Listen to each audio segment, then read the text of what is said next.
Hi guys, and welcome to another tutorial.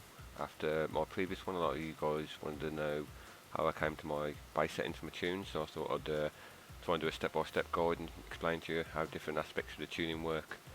On this one I'm going to start with the differential and acceleration settings, and for this tutorial we're going to be using the Ferrari Italia 458. The only thing I've upgraded on this car is put a race diff on it, everything else is standard.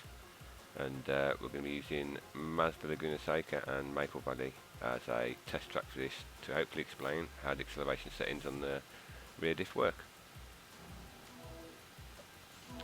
Right, so we've got the car set up ready for the last corner on Laguna Seca, and there's base settings for the diff, and we're going to boost that all the way up to 100%. So we've got maximum diff setting for the acceleration.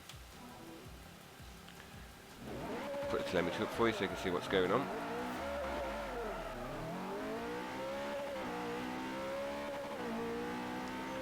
So you come to the last corner, brake into it, turn in and accelerate out to the corner. As you can see, the back end slides out and we're off down the straight. Now we're going to do the same thing again. The car's changed colour, you'll see why in a minute. This time we're going to change the acceleration settings on the rear diff all the way down to 0, so we've got nothing at all.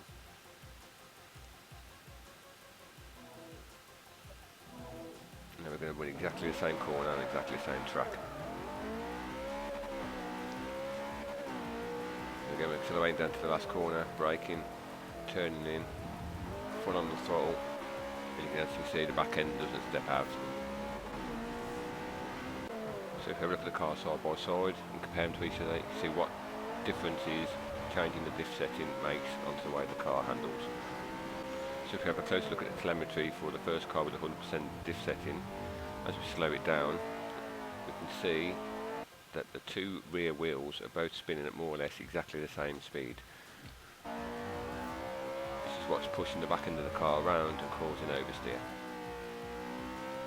Now as we look at the other car with 0% acceleration and diff setting, as we get into the corner, we'll slow things down, accelerate out of it, and look at the two wheel speeds. You can see the inside wheel is spinning a lot faster than the outside wheel.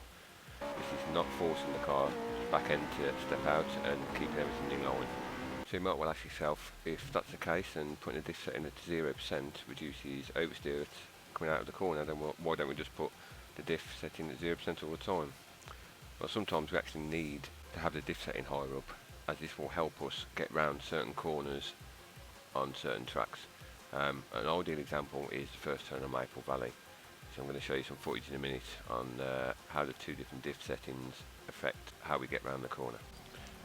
Right then, here we are on the straightaway on Maple Valley, and I'm just going to show you that for this one the diff setting is going to be set at 0%. If you remember back to the previous clip, this produced no oversteer on exit of the turn. Again, put the telemetry up for you just so you can see what's going on. So accelerate down to the first corner, building up a bit of speed.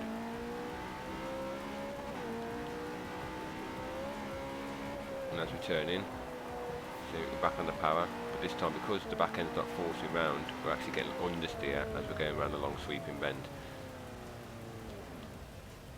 Now when we load up the other car, and we put the diff setting all the way back up to 100%, run exactly the same test and exactly the same corner again, and we'll see what happens this time.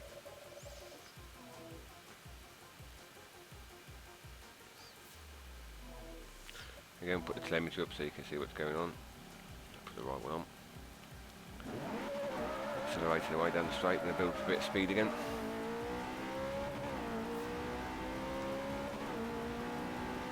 Brake into the first corner, turn in, and then back on the gas. And now this time, because the diff's forcing the back end round, we're not actually getting any understeer, and it's helping us to get round the corner.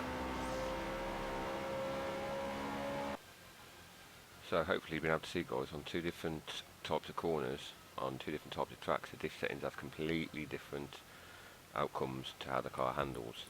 The skill of it is trying to find a happy medium of somewhere in between 0% and 100%, where the car doesn't understeer and the car doesn't oversteer.